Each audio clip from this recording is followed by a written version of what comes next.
3.4 ఒకసారి చూద్దాం. ఇందులో ఏం క్వశ్చన్స్ ఉన్నాయి జాగ్రత్తగా పరిశీలిద్దాం. క్రింది వాటి సామాన్య కారణాంకాలను కనుగొనండి. సామాన్య కారణాంకాలు అంటే ఏంటి? సామాన్య కారణాంకాలనే ఉమ్మడి కారణాంకాలు అంటారు. ఉమ్మడి కారణాంకాలు అంటే రెండిటిలో ఉన్న వాటి కారణాంకాలు. వేటిని కనుక్కోమన్నారు చూడండి ఒకసారి. 20కి 28కి సామాన్య కారణాంకాలు కనుక్కోమన్నారు. ముందు 20 యొక్క కారణాంకాలు రాసుకోండి. 1, 2, 4, 5, 10, 20. అదేవిధంగా 28కి కూడా రాసుకోండి. 1, 2, రెండో ఎక్కంలో 28 వచ్చింది, 4వ ఎక్కంలో 28 వచ్చింది, 7వ ఎక్కంలో 28 వచ్చింది, 7 4 28, 14వ ఎక్కంలో 28 వచ్చింది, 14 2 28, 28వ ఎక్కంలో కూడా 28 వచ్చింది. రాసుకున్న తర్వాత రెండిటిలో ఉన్న వాటిని కామన్ ఫ్యాక్టర్స్ అంటారు. రెండిట్లో ఏమున్నాయి? 1 అనేది రెండిట్లో ఉంది, 2 అనేది రెండిట్లో ఉంది, 4 అనేది రెండిట్లో ఉంది. ఇంకా ఎక్కడైనా వేరే చోట్ల ఉన్న వాటిని కూడా రాసుకోవచ్చు. 1, 2, 4 అనేవి సామాన్య కారణాంకాలు అనబడతాయి. ఈ విధంగా మనం ఒక్కొక్కటి క్రాక్ చేద్దాం. 15 మరియు 25 యొక్క కారణాంకాలు రాయమన్నారు. 15 కారణాంకాలు 1, 3, 5. 25 యొక్క కారణాంకాలు 1వ ఎక్కంలో వస్తుంది, 5వ ఎక్కంలో వస్తుంది, 25వ ఎక్కంలో వచ్చింది. సో రెండిట్లోనూ ఉన్నాయి. ఏదేది మాత్రమే? 1 ఉంది, 5 ఉంది. 3 అనేది 15కి మాత్రమే ఉంది, 5 అనేది 20కి మాత్రమే ఉంది. కాబట్టి నేను కేవలం రెండిట్లో ఉన్న కామన్ నెంబర్ 1, 5 మాత్రమే. కాబట్టి 1, 5 ఫ్యాక్టర్స్ రాశాను. ఓకే, నెక్స్ట్ చూడండి. 35కి 50కి సామాన్య కారణాంకాలు రాయాలి. సామాన్య కారణాంకాలు రాయాలంటే ముందు నీకు కారణాంకాలు ఏంటో రాయాలి. 1, 5, 7, 35. ఆ తర్వాత దీనికి 1, 2, 5, 10, 25, 50. 50 యొక్క కారణాంకాలు ఏంటి? 1, 2, 5, 10, 25, 50. రెండిట్లోనూ కామన్గా ఉన్నది 1 మరియు 5. రెండిట్లోనూ కామన్గా ఉన్నది 1 మరియు 5. ఆ విధంగా అర్థం చేసుకోవాలి. ఓకేనా? నెక్స్ట్ 56 యొక్క కారణాంకాలు రాశాను. ఇక్కడ క్వశ్చన్కి 56 మరియు 120కి మధ్యలో కారణాంకాలు రాయండి అన్నారు. సో అక్కడ రాస్తున్నాను చూడండి. 56 యొక్క కారణాంకాలు 1 నుంచి మొదలు పెడితే 1, 2, 4, 7, 8, 14, 28, 56. అలాగే 120 యొక్క కారణాంకాలు 120 యొక్క కారణాంకాలు 1, 2, 3, 4, 5, 6, 8, 10.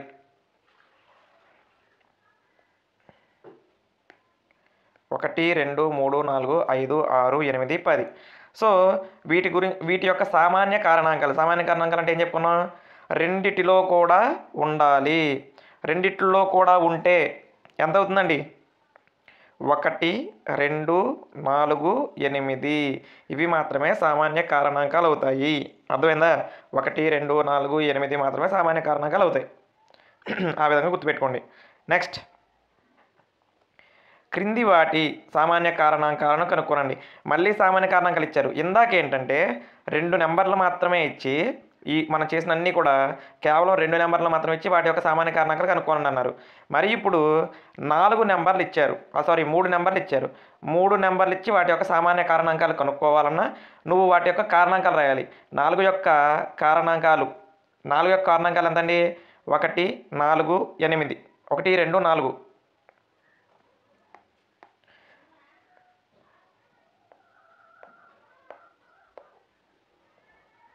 8 యొక్క కారణాంకాలు 1, 2, 4, 8. 12 యొక్క కారణాంకాలు 1, 2, 3, 4, 6, 12. అయితే సామాన్య కారణాంకాలు అన్నిటిలో ఈ మూడిట్లో 4, 8, 12 యొక్క కారణాంకాలు అన్నింటిలో కూడా ఉన్నదేంటి? 1, 2 మరియు 4. ఓకేనా? అయితే ఇవి చిన్న సంఖ్యలు కాబట్టి మనం వెంటనే ఇలా చేసుకోవడం కుదురుతుంది. కానీ సామాన్య కారణాంకాలు గనక ఒకవేళ రాయాల్సి వచ్చింది, అన్నీ రాయాలంటే ఇదే పద్ధతి కుదరకపోవచ్చు. దానికోసం ముందు వెళ్ళిన తర్వాత చెప్దాం. ఇక్కడ మాత్రం జాగ్రత్త పరిశీలించండి. 5, 15, 25 యొక్క సామాన్య కారణాంకాలు రాయండి. సామాన్య కారణాంకాలు 1, 5, 1, 3, 5, 15. 25 యొక్క కారణాంకాలు 1, 5, 25. వీటి యొక్క సామాన్య కారణాంకాలు అన్నిట్లో ఉన్నది 1, 5 మాత్రమే. అన్నిట్లో ఉన్నది 1, 5 మాత్రమే. అర్థమైందండి. ఓకే, నెక్స్ట్ క్రింది వాటి సామాన్య కారణాంకాలను కనుగొనండి అని కొన్ని ఇచ్చారండి. మనం కనిపెడతాం చూడండి. 6 కారణాంకాలు ఏంటంటే 1 2 3 6. 8 కారణాంకాలు ఏంటంటే 1 2 4 8 అంతే. సామాన్య కారణాంకాలు అంటే రెండిట్లోనూ ఉండాలి. 1 రెండిట్లో ఉంది, 2 కూడా రెండిట్లో ఉంది. 1 అనేది రెండిట్లో ఉంది, 2 అనేది కూడా రెండిట్లో ఉంది. అందుకనే 6 8 యొక్క సామాన్య కారణాంకాలు ఏంటి? 1, 2. ఈ విధంగా అర్థం చేసుకోవాలి. రైట్.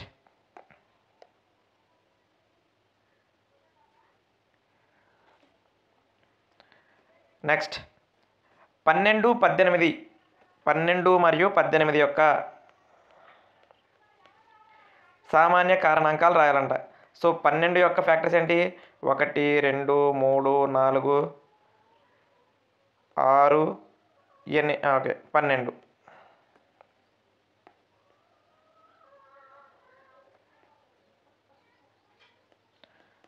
అండి. ఓకే, 18 యొక్క ఫ్యాక్టర్స్ ఏంటండి? 1 2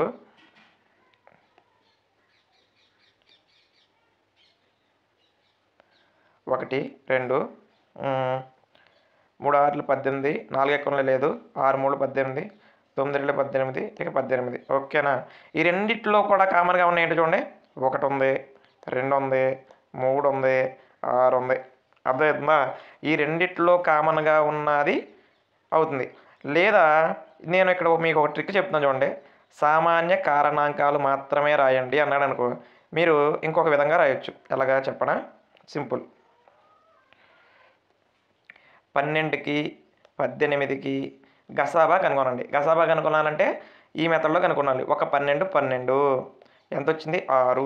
శేషం 0 వచ్చే వరకు కంటిన్యూస్ డివిజన్ చేయాలి. అంటే మరలా భాగించాలి. ఇప్పుడు ఇలా భాగించేటప్పుడు వచ్చిన శేషాన్నేమో డివైజర్గా చేయాలి, అంటే భాజకంగా చేయాలి. ఇక్కడ విభాజ్యంగా చేయాలి. ఇక్కడ చూడండి, ఇక్కడ 12 ఉంది. 6 అనేది 2 సార్లు క్యాన్సిల్ అయితే 6. ఓకే, 0. ఇలా 0 వచ్చినప్పుడు ఏదైతే లాస్ట్ డివైజర్ ఉందో దాన్ని ఏమంటారంటే హెచ్సిఎఫ్, అంటే గసాబా. ఇప్పుడు 6 వచ్చిందా? 6కి ఉన్న ఫ్యాక్టర్లు ఏవైతే ఉన్నాయో అవన్నీ కూడా సామాన్య కారణాంకాలు అవుతాయి. అయిపోయింది ఇంకా లెక్క. 1 2 3 6. 6కి ఉన్న కారణాంకాలు ఏమైతే ఉన్నాయో అవన్నీ కూడా సామాన్య కారణాంకాలు అవుతాయి. ఇచ్చిన సంఖ్యలన్నింటి కూడా సామాన్య కారణాంకాలు అంటే ఏంటి సార్ అంటే ఈ విధంగా చేస్తే అయిపోద్ది. ఓకే, నెక్స్ట్ క్వశ్చన్ చూడండి. ఏ సంఖ్యలు సాపేక్ష ప్రధానాలు అంటే సాపేక్ష ప్రధాన సంఖ్యలు అంటే చెప్తా చూడండి. 5 అనే సంఖ్య తీసుకున్నాం, దాని యొక్క కారణాంకాలు 1, 5. 6 అనే సంఖ్య తీసుకున్నాం, దాని యొక్క కారణాంకాలు 1 2 3 6. 6కి ఒక 4 కారణాంకాలు ఉన్నాయి. 4 కాబట్టి 40 ఉన్నాయి, మీకు అనవసరం. 5కి 1, 5 ఇట్లా 2 కారణాంకాలు ఉన్నాయి. 2 కాబట్టి ఎన్నైనా ఉన్నాయి. 2 సంఖ్యలకి ఇందాక ఉమ్మడి కారణాంకాలు రాసామా అంటే 2 సంఖ్యలకి ఒకటి తప్ప ఉమ్మడి కారణాంకాలు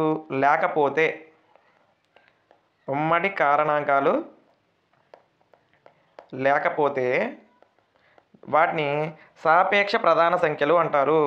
1 5 6 సంఖ్యల్లో 1 తప్ప ఉమ్మడి కారణాంకాలు అనేవి లేకుండా ఉంటే దాన్ని సాపేక్ష ప్రధాన సంఖ్యలు అంటారు. అర్థమైందండి? ఓకే, ఇక్కడ చూడండి.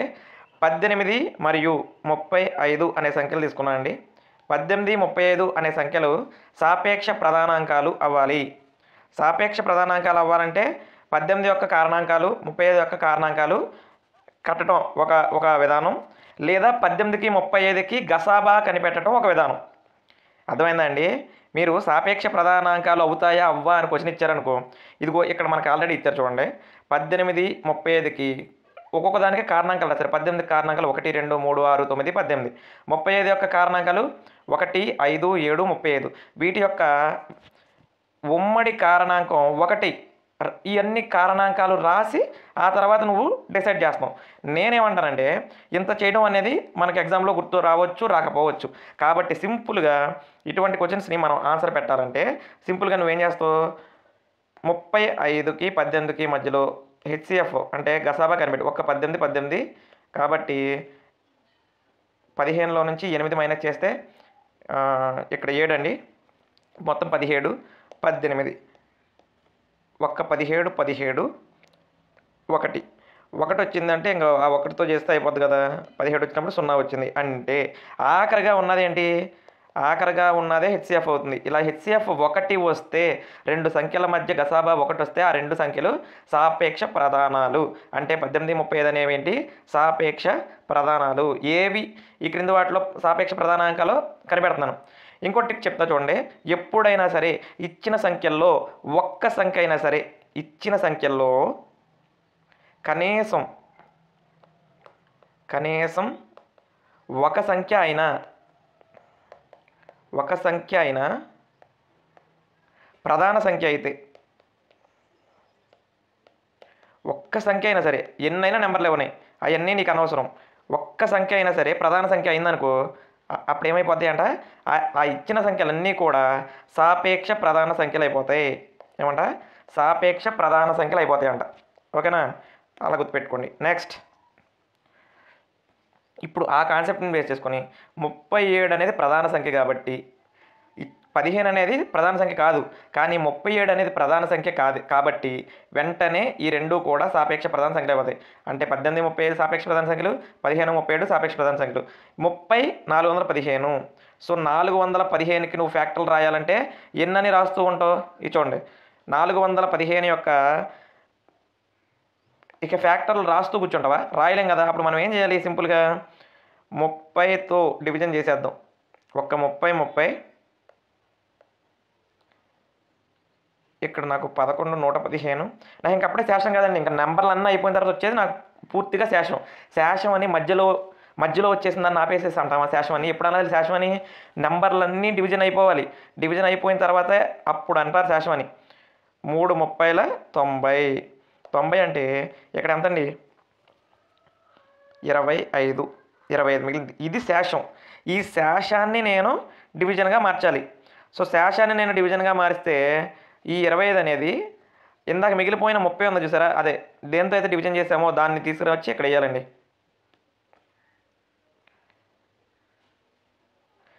25 అనేది విభాజకము, 30 అనేది విభాజ్యం అయింది. ఇప్పుడు ఈ విభాజ్యాన్ని 25 ఉంది చూసారా, ఒక్క 25 అప్పుడు ఎంత వచ్చింది, 5 వచ్చింది. ఇది శేషమే. ఈ 5తో 25ని చేశారనుకో, 5 5లు 25. అప్పుడు మొత్తం మీద మనకు ఎంత వచ్చిందండి, 0 అనేది వచ్చింది. ఆఖరిగా ఈ 5 ఉంది కదా, దీన్ని హెచ్సిఎఫ్ అంటారు. మనకి హెచ్సిఎఫ్ ఎంత వస్తే సాపేక్ష ప్రధాన సంఖ్యలు అని చెప్పా, హెచ్సిఎఫ్ అనేది 1 వచ్చినప్పుడు మాత్రమే సాపేక్ష ప్రధాన సంఖ్యలు. ఇంకా అది కాకుండా ఇంకేది వచ్చినా సాపేక్ష ప్రధాన సంఖ్యలు కాదు. ఓకేనా, సాపేక్ష ప్రధాన సంఖ్యలు అనేది అవ్వదు. Okay, next. సో దీన్ని బట్టి మనకు అర్థం కావాల్సింది ఏంటి, 30, 415 అనేవి సాపేక్ష ప్రధాన సంఖ్యలు కాదు. ఇక్కడ చూడండి, ఇప్పుడు ఈజీగా పెట్టేద్దాం. 17 అనేది వచ్చింది. ఒక్క సంఖ్య ప్రధాన సంఖ్య ఉన్నా అది సాపేక్ష ప్రధాన సంఖ్య. ఒక్క సంఖ్య ప్రధాన సంఖ్య ఉన్నా అది సాపేక్ష ప్రధాన సంఖ్య. అయిపోయింది, ఆన్సర్ అయిపోయింది. ఒకే దాంట్లో ఒకే బిట్లో ఆన్సర్ చేసేసాం. ఇంకోటి చెప్తా చూడండి మీకు, ఇక్కడ ఇంకో కాన్సెప్ట్. రెండు వరుస సంఖ్యలు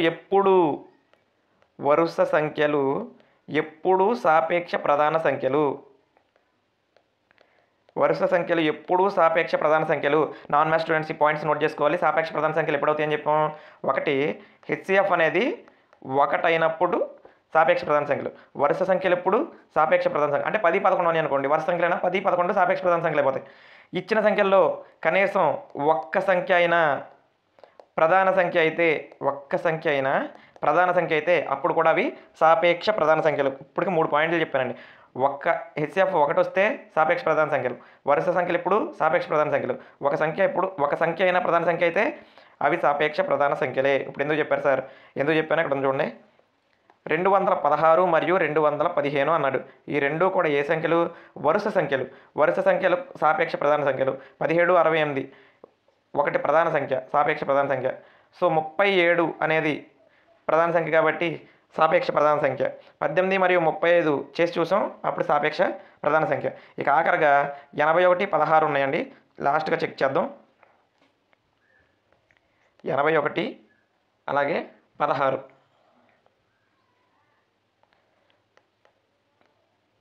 ఓకే, 16 5 80 కాబట్టి 16 5 80 అండి. ఇక్కడ ఒకటి ఉంది ఓకే, శేషాన్ని మనం డివైజర్గా మార్చాలి. దానికి ముందు ఉన్న 16ని తీసుకొచ్చి డివిడెంట్గా వేయాలి. విభాజకము ఈక్వల్ టు విభాజ్యము. ఇక్కడ ఒకటి అనేది విభాజ్యము, విభాజ్యం అంటే డివైజర్, అది విభజిస్తుంది 16ని. ఇప్పుడు 16 టైమ్స్ అయితే 16 కాబట్టి హెచ్సిఎఫ్ అనేది 1. హెచ్సిఎఫ్ అనేది 1 అంటే ఏమని చెప్పాను? సాపేక్ష ప్రధాన సంఖ్య. హెచ్సిఎఫ్ 1 అయితే ఏమైంది? సాపేక్ష ప్రధాన సంఖ్య. ఓకే, ఈ విధంగా అర్థం చేసుకోవాలి. నెక్స్ట్ 15 మరియు 37 అనేది సాపేక్ష ప్రధాన సంఖ్య. ఓకే, అన్ని వరుసగా అయిపోయినాయి. ఇక్కడ క్వశ్చన్స్ అన్నీ అయిపోయినాయండి. మళ్ళీ వెనక్కి వెళ్తున్నాను, అవసరం లేదు. 81 మరియు 16 కూడా సాపేక్ష ప్రధాన సంఖ్య. ఈ ఇచ్చిన వాటిలో ఒకే ఒక నెంబరు 30 మరియు 415 అనేది సాపేక్ష ప్రధాన సంఖ్య అనేది కాదు. ఓకేనా? ఈ విధంగా మనం అర్థం చేసుకోవాలి. 6వ క్వశ్చన్ చదువుతాం, చూడండి. ఒక సంఖ్య 5 మరియు 12 రెండింటిచే భాగించబడుతుంది, రెండింటితో భాగించబడుతుంది. ఆ సంఖ్య మరి ఏ ఇతర సంఖ్యల చేత ఎల్లప్పుడూ భాగించబడుతుంది. ఇక్కడ చూడండి, 5, 12 రెండింటిచే ఒక సంఖ్య భాగించబడుతుందంట. అలా ఒక సంఖ్య భాగించబడుతూ ఉంది అని అన్నారనుకో, అప్పుడు మనం ఏం చేయాలి? వీటికి ఎల్సిఎం చేయాలి. ఆ సంఖ్య మరి ఏ ఇతర సంఖ్య చేత ఎల్లప్పుడూ భాగించబడుతుంది. ఓకే, రాస్తా చూడండి. LCM of 5, 12. 5కి 12కి ఎల్సిఎం చేయాలంటే ఈ రెండిట్లో క్యాన్సిల్ అయ్యే టేబుల్ ఏదీ లేదండి. లేనప్పుడు జస్ట్ సింపుల్గా మనం మల్టిప్లై చేస్తే సరిపోద్ది. 5 12 60. ఏది ఈ రెండింటిని ఏ సంఖ్య భాగించినప్పుడు వాటి కసాగు కనుక్కోవాలంటే వారెండింటిని మల్టిప్లై చేస్తే సరిపోద్ది. 5 12 60. ఓకే, ఇప్పుడు ఈ 60 అనేది ఏ ఇతర సంఖ్యల చేత భాగించబడుతుంది రాయమన్నారు. ఏ ఇతర సంఖ్యల చేత భాగించబడుతుంది రాయండి అంటే నువ్వు ముందే ఏం చేయాలి? వీటన్నిటికీ నువ్వు పద్ధతిగా కారణాంకాలను రాయాలని అర్థం. అర్థమైందా? కారణాంకాలు రాసే విధానం ఒక్క 60 60, 2 15 60, 3 20 60, 4 15 60, 5 12 60, 6 10 60, 8 రకం క్యాన్సిల్ అవుతుందండి.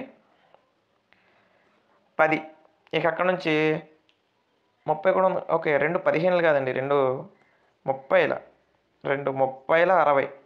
ఓకే,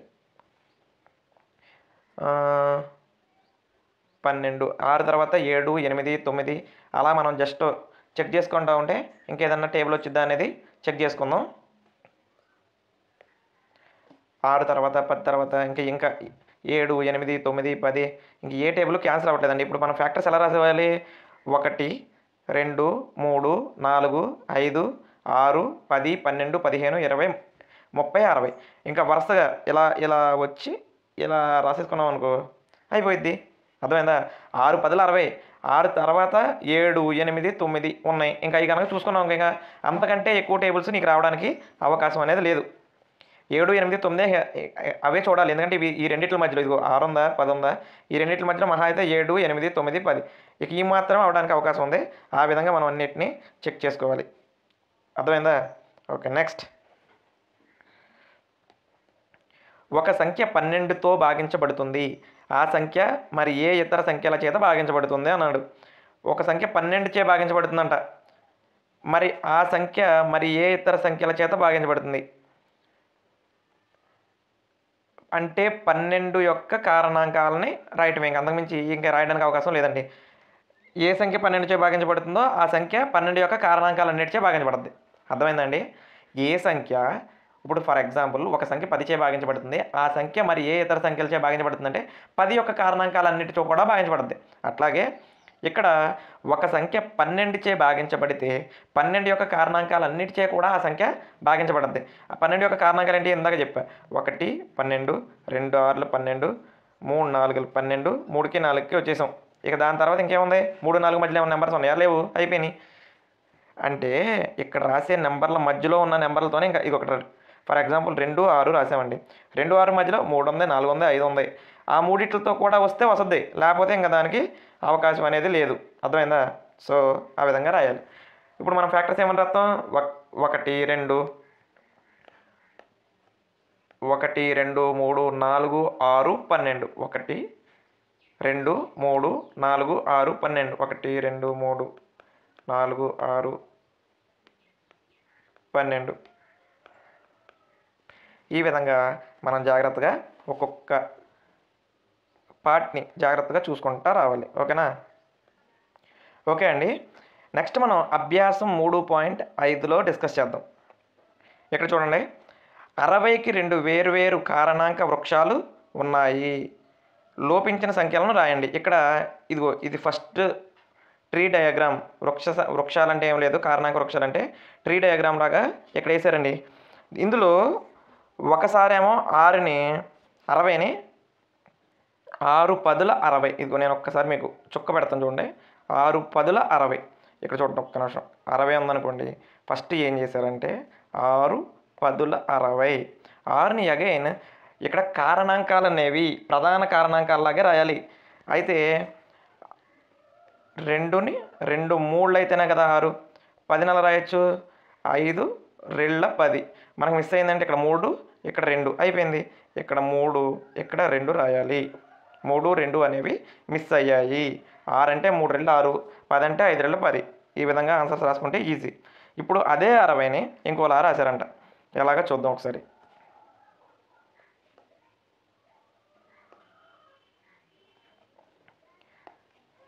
ఇదే 60 ఉందనుకుందాం. 60 ఉంటే 30 అంట, 32 60 అంతేనా? 32 60. ఇదే 30 ఉందనుకో, 10 3 30. ఇదే 60 ఉందా, ఇదే 10 ఉందనుకో, 5 2 10. ఇప్పుడు మిస్ అయినవి ఏంటేంటి వరుసగా చూద్దాం. 10 దగ్గర 5 2 3 2 వీటిని మిస్ చేశారు, అంటే యువతలు ఉన్నాయి మిస్ చేశారు. కాబట్టి మిస్ అయిన నెంబర్స్ ఏంటండి? లోపించిన సంఖ్యలు అంటే మిస్ అయిన నెంబర్స్ 5 2 3 2. అక్కడ ఉండాల్సిన నెంబర్ ఏంటి? 5 2 3 2 అని. ఓకేనా? ఓకే, నెక్స్ట్ రెండో క్వశ్చన్ చూడండి. అతిపెద్ద 4 అంకెల సంఖ్యను రాసి దానిని ప్రధాన కారణాంకాల పరంగా వ్యక్తీకరించండి. 4 అంకెల అతిపెద్ద సంఖ్య. అతిపెద్ద సంఖ్యలు 4 అంకెలు, అతిపెద్ద సంఖ్యలు 5 అంకెలు ఇట్లా అడిగారు అనుకో, అతిపెద్ద సంఖ్యలు అన్నప్పుడు అన్ని 9లు పెట్టాలి. 4 డిజిట్లు కాబట్టి 4 9లు పెట్టా. అదే 5 సంఖ్యలు అడిగితే 5 9లు పెట్టేవాడిని. చాలా సింపుల్. ఇప్పుడు దీన్ని 3తో గనక ప్రధాన కారణాంకాలు లబ్ధంగా రాయమన్నారు కదండి. ఇదిగో ప్రధాన కారణాంకాలు ఇలా రాయాలి. ఏ టేబుల్తో అయినా క్యాన్సిల్ చేయొచ్చు. ఇప్పుడు నేను 3 ఎక్కంతో ప్రధాన సంఖ్యతో మాత్రమే క్యాన్సిల్ చేయాలి. అది మాత్రం గుర్తుపెట్టుకోండి. 3 3 9, 3 3 9, 3 3 9, 3 3 9. సో 3 ఎక్కం 1 3 3, 1 3 3, 1 3 3, 1 3 3. ఓకే, ఇప్పుడు నేను డైరెక్ట్గా 11 ఎక్కం వేస్తున్నా. 11 11 ఇదిగో ఇక్కడికి అయిపోయింది. నాకు తర్వాత 11 ఉందని 11 11 పెట్టేయకూడదు. 11 11లు 121 అయ్యింది. 1100 11 అవ్వదుగా. సో ఇక్కడ ఒక డెసిమల్ ఒక నెంబర్ తీసుకుంటే సరిపోవట్లా. 11 11. ఆ తర్వాత కౌంట్ అయిపోయింది. ఇక్కడ ఒకటి డౌన్ చేసాం అనుకుందాం. 1 డౌన్ చేస్తే 1లో 11 పోద్దా? పోదు. తర్వాత ఇంకో నెంబర్ని తీసుకోవాల్సి వస్తుంది. ఒకేసారి 2 నెంబర్లు తీసుకోవాల్సి వస్తే లెక్క మధ్యలో ఒకేసారి 2 నెంబర్లు తీసుకో. ఫస్ట్లో అయితే 2 నెంబర్లు తీసుకోవచ్చు. 3 డిజిట్లు ఉన్నప్పుడు 2 నెంబర్లు తీసుకోవచ్చు. కానీ ఇక్కడ ఒకేసారి 2 తీసుకోవాలంటే ఖచ్చితంగా నువ్వు 0 పెట్టాలి. 0 పెడితే 101 అయింది. ఇక్కడ ఇక 101లో 1 ఎక్కం తప్పితే ఇంకేది పోదు. సో 1 అనేది వేసిన అయిపోయినా ఏం కాదు కాబట్టి ఏది మాత్రమే రాస్తాం? 3 into 3 into 11 into 101. 3 into 3 into 11 into 101. అక్కడితో అయిపోయింది. ఇదే ప్రధాన కారణాంకాల పరంగా వ్యక్తీకరించడం అంటే. అర్థమైందా?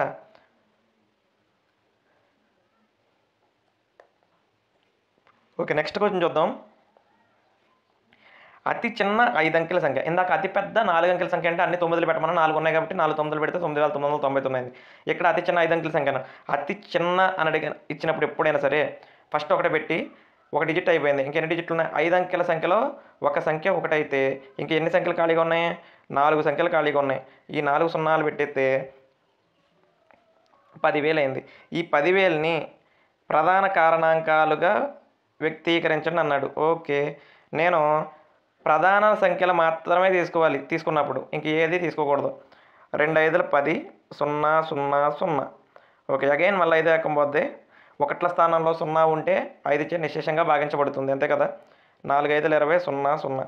అగైన్ మళ్ళీ 5 ఎక్కమే పోద్ది. 8 5లు 40, 80. తర్వాత మళ్ళీ 5 ఎక్కమే పోద్ది. 16 5లు 80. మళ్ళీ ఈసారి 5 క్యాన్సిల్ అవ్వదండి, 4 క్యాన్సిల్ అవుతుంది. 4 4లు 16. Okay, next 2 2 2 4. ఈ విధంగా చేయాలి.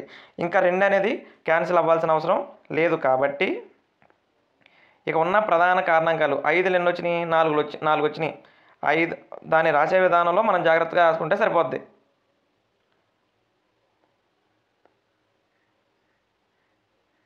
ఇక్కడ చూడండి, 5 ఎక్కం 2 5లు 10, 3 సున్నాలు. 5 ఎక్కం 4 5లు 20, 2 సున్నాలు. 5 ఎక్కం 8 5లు 40, 1 0. 5 ఎక్కం ఓకే సారీ, ఇక్కడ నేను ఏది మాత్రమే వేయాలి? 2 ఎక్కం మాత్రమే వేయాలి కాబట్టి 2 8లు 16. సో ఇక్కడ 2 ఎక్కం 2 మనం ప్రధాన కారణాంకాల లబ్ధంగా రాస్తాం కాబట్టి ఖచ్చితంగా మనం ఏం చేయాల్సి ఉంటుంది? ప్రధాన సంఖ్యలు మాత్రమే వేయవలసి ఉంటుంది. 4 అనేది ప్రధాన సంఖ్య కాదు కదండి, ఇక్కడ మనం 4 వేయడానికి అవకాశం లేదు. ఓకే, 2 ఎన్ని వచ్చినాయి మీకు? మొత్తం 4 వచ్చినాయి. చూడండి, 2 into 2 into 2 into 2 into 5 into 5 into 5 into 5 అయిపోయింది. ఈ విధంగా లెక్క అయితే ఆన్సర్ చేయాలి. 2 4 వచ్చినాయి, 5లు 4 వచ్చినాయి. ఓకే, నెక్స్ట్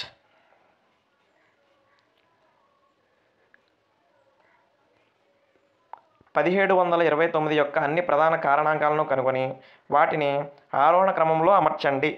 ఆరోహణ క్రమం అంటే ఏంటి? చిన్న సంఖ్య నుంచి పెద్ద సంఖ్యకు 2 వరుస ప్రధాన కారణాంకాల మధ్య సంబంధం ఏదైనా ఉంటే చెప్పండి అన్నాడు.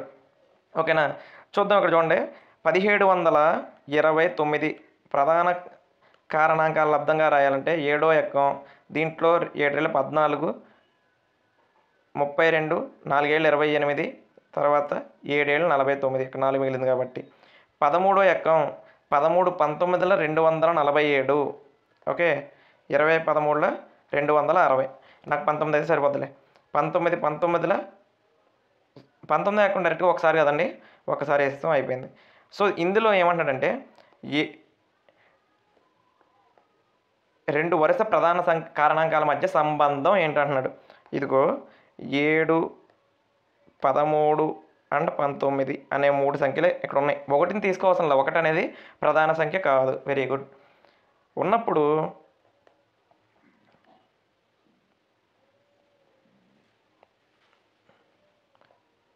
ఈ 13కి 7కి మధ్యలో ఉన్న డిఫరెన్స్ ఎంత అండి? 6. అలాగే 19 మరియు 13 మధ్యలో ఉన్న డిఫరెన్స్ ఎంత అండి? 6. అంటే 2 వరుస ప్రధానాంకాల మధ్య భేదం ఏమవుతుంది? ఇక్కడ ఈ లెక్కలో 6 అనేది వస్తుంది.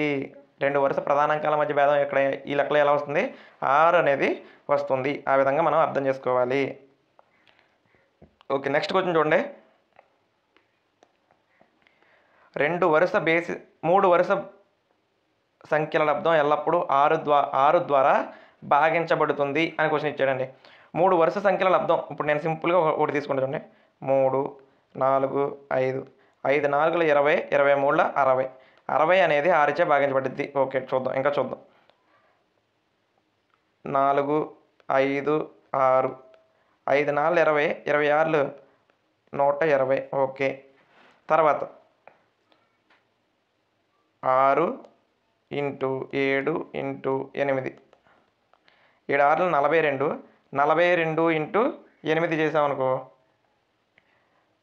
అక్కడ 48 320, 8 16 కాబట్టి మొత్తం మీద 336 అనేది వస్తుంది. ఈ 336లో 6 ఎక్కం క్యాన్సిల్ అయిద్దా? ఓకే, 5 6 30, 6 6 36, ఓకే క్యాన్సిల్ అవుతుంది. కాబట్టి 3 వరుస సంఖ్యల లబ్దం ఎల్లప్పుడూ 6 ద్వారా భాగించబడుతుంది. That is true. నెక్స్ట్, 2 వరుస బేసి సంఖ్యల మొత్తం 4 ద్వారా భాగించబడుతుంది. 2 వరుస బేసి సంఖ్యలు అంటే 3, 5 మొత్తం అంటే కూడాలి కదా. 5 3 8, 4 చే భాగించబడుతుందా? Okay, done. నెక్స్ట్ చూద్దాం ఇంకోటి. 7 మరియు 9, 9 7 16, 16 అనేది కూడా 4 చే భాగించబడుతుంది కదా. అంటే 2 వరుస బేసి సంఖ్యల మొత్తం ఎంత వచ్చినా ఆన్సరు అది 4 ద్వారా భాగించబడుతుంది. 3 వరుస సరి సంఖ్యల లబ్దం ఎల్లప్పుడూ దేనిచే భాగించబడుతుంది? 6 చే భాగించబడుతుంది.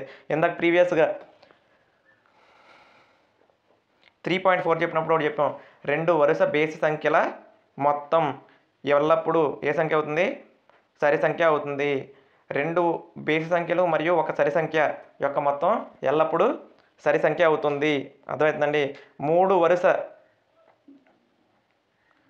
బేసి సంఖ్యల మొత్తం ఎల్లప్పుడూ బేసి సంఖ్య అవుతుంది. కొంచెం అవి జాగ్రత్తగా చూసుకొని ఆన్సర్ పెట్టుకుంటే చాలా ఈజీగా వచ్చేస్తాయి. ఓకే, నెక్స్ట్ చూద్దాం. క్రింది ఏ వ్యక్తీకరణలో ప్రధాన కారణాంక విభజన జరిగింది? ప్రధాన కారణాంక విభజన జరిగింది. మిగతా వాటిల్లో కారణాంక విభజన సరిగ్గా జరగలేదని. ఇక్కడ చూడండి, 24ని 2 × 3 × 4 అని రాశారు. 4 అనేది ప్రధాన సంఖ్య కాదు కాబట్టి ఇక్కడ జరగలేదు. ఓకేనా? 4 అనేది ఏంటి? ప్రధాన సంఖ్య కాదు కాబట్టి ఇక్కడ ప్రధాన కారణాంక విభజన జరగలేదు, ప్రధాన సంఖ్య కాదు. ఇక్కడ 56, 7 × 2 × 2 × 2. ఇక్కడ మాత్రం చక్కగా 7 × 2 × 2 × 2 అన్నాడు కాబట్టి ప్రధాన కారణాంక విభజన అనేది జరిగింది. సో నెక్స్ట్, 70 = 5 × 10 10 × 70 అంతా కారణాంకాలే, ప్రధాన సంఖ్యలే. సో నో ప్రాబ్లం, ఇక్కడ కూడా జరిగింది. 54లో ఇదిగో 9 అనేది ప్రధాన సంఖ్య కాదు. 9 అనేది ఏ సంఖ్య? సంయుక్త సంఖ్య. 9 అనేది ప్రధాన సంఖ్య కాకపోవడం వల్ల ఈ స్టేట్మెంట్ అనేది ఫాల్స్. ఓకే, నెక్స్ట్ చూడండి. నేను అతి చిన్న సంఖ్యను 4 వేరువేరు ప్రధాన కారణాంకాలు కలిగి ఉన్నాను, మీరు నన్ను కనుగొనగలరా? అతి చిన్న సంఖ్య అంట 4 వేరువేరు ప్రధాన కారణాంకాలను కలిగి ఉన్నాను, మీరు నన్ను కనుగొనగలరా? ప్రధాన కారణాంకాలు ఎప్పుడు ఎలా ఉంటాయి? మల్టిప్లికేషన్తో ఉంటాయి. ఇప్పుడు 4 అతి చిన్న సంఖ్య, అతి చిన్న ప్రధాన కారణాంకం 2 అండి. దాని తర్వాత అతి చిన్న ప్రధాన కారణాంకం 3, తర్వాత 5, తర్వాత 7. ఓకే, 7 5 35, 35 2 70, 73 210. అర్థమైందా అండి? 7 5 35, 35 2 70, 73 210. ఈ విధంగా మనం చక్కగా ఆన్సర్స్ అనేవి ఈజీగా పెట్టేసుకోవచ్చు. పాయింట్ అర్థమవుతుందా? ఎప్పుడు ఆన్సర్ మనం జాగ్రత్తగా పెట్టగలం? మనం కరెక్ట్గా నోట్ చేసుకుంటున్నప్పుడు. అతి చిన్న సంఖ్య ఇక్కడ చూడండి, అతి చిన్న సంఖ్యను 4 వేరువేరు ప్రధాన కారణాంకాలను కలిగి ఉన్నాను. నేను అతి చిన్న సంఖ్యను 4 వేరువేరు ప్రధాన అతి చిన్న అంటే ఇలా పెట్టాలి. అతి పెద్ద అనే క్వశ్చన్ అసలు ఇవ్వడానికి వీలే లేదు. 4 అంటే 4, 3 అంటే 3, 2 అంటే 2. ఎక్కడ నుంచి స్టార్ట్ చేయాలి? 2 దగ్గర నుంచి స్టార్ట్ చేసి ప్రధాన సంఖ్యలను రాసి లబ్దంగా రాసుకోవాలి. ఓకేనా అండి? ఈ విధంగా అర్థం చేసుకోండి. ఇక్కడతో మనకి 3.5 ఎక్సర్సైజ్ అనేది కంప్లీట్ అనేది అయిపోయింది. మొత్తం అన్ని క్వశ్చన్స్